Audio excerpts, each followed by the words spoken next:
The Democratic Party has shifted to the left, to some extent. But the mainstream of the party, including its left flank, operates squarely in the realm of reason, facts, reality. Meanwhile, the difference between the mainstream Republican Party and the conspiracy-addled far right has essentially vanished. Indeed, over the past few years, we have reached the point where people who believe that Democrats are Satan-worshipping, cannibalistic pedophiles are embraced by a Republican president, as well as elected officials in his party, fueling their delusional conviction on January the 6th that they had the right to assault our Capitol and attack our democracy.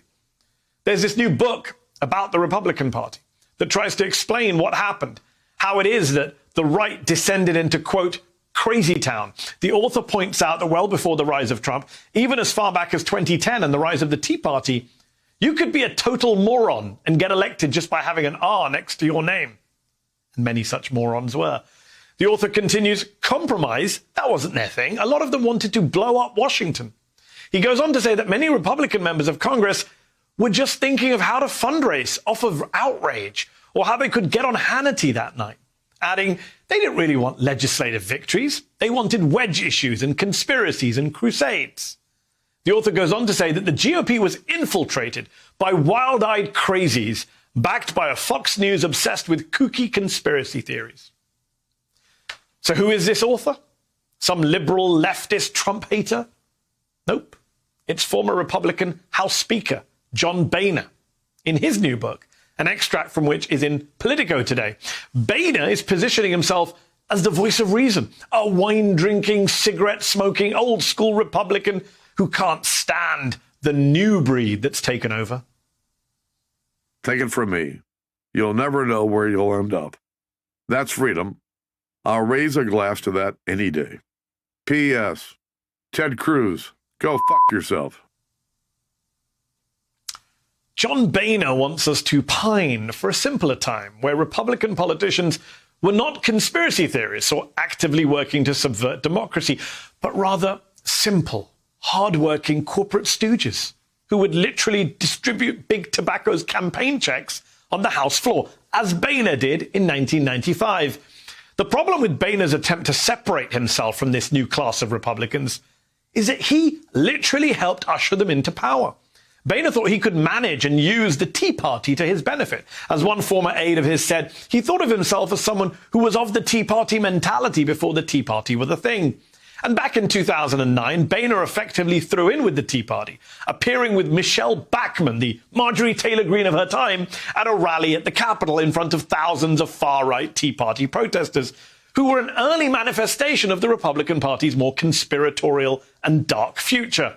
Boehner thought he could ride that Tea Party wave, just like Paul Ryan thought he could ride the Trump wave in 2016. For them, the Tea Party and the Trump base were a means to an end, an injection of energy that could help them stay in power. And the reason we are where we are today is because these old school Republicans, quote unquote, didn't stand up to the crazies. They embraced them, however uneasily. And now the crazies are ascendant. And John Boehner wants to be celebrated for calling them crazy. For now, finally calling it like it is. Well, too little, too late. And that brings us, unfortunately, to Matt Gaetz.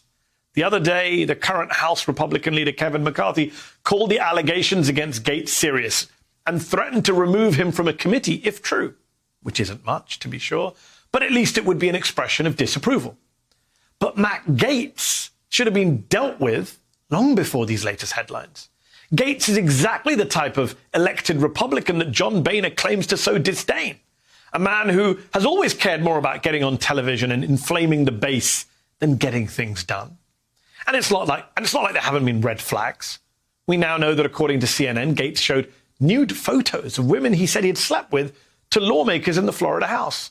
ABC News reports some women referred to him as Creepy Gaetz, and he was part of a group of young male lawmakers who created a game to score their female sexual conquests. The Daily Beast reported that Republicans have been waiting for a Matt Gaetz scandal to break, and that more than half a dozen lawmakers have spoken to reporters about his love of alcohol and illegal drugs, as well as his proclivity for younger women. We didn't mention that when we had the co-author of that piece on last night, because we wanted to give Gaetz the benefit of the doubt. But now there's new reporting from the New York Times as well, citing text messages, receipts, and interviews that Gaetz allegedly took the mood-altering drug ecstasy with women that he allegedly paid for sex. It seems almost impossible that Kevin McCarthy didn't have some inkling that Matt Gaetz was a disaster waiting to happen. Yet McCarthy did nothing, just like John Boehner did nothing, and Paul Ryan did nothing. And so the Republican Party got Trumpier and Trumpier, crazier and crazier. That New York Times report on Gaetz is absolutely shocking. It alleges that Gaetz, who is being investigated for potential sex trafficking involving a 17-year-old girl and another man, Joel Greenberg, were involved with multiple women who were recruited online for sex and received cash payments. One of the sites they allegedly used is called Seeking Arrangement, which helpfully explains the difference between a sugar baby and a sugar daddy, if you needed to know that. Gaetz has denied sex trafficking in any relationship with a 17-year-old and calls the allegations against him, quote, totally false. He also says he never paid for sex. His office issued a statement reading, Matt Gaetz has never paid for sex. Matt Gaetz refutes all the disgusting allegations completely. Matt Gaetz has never been on any such websites whatsoever.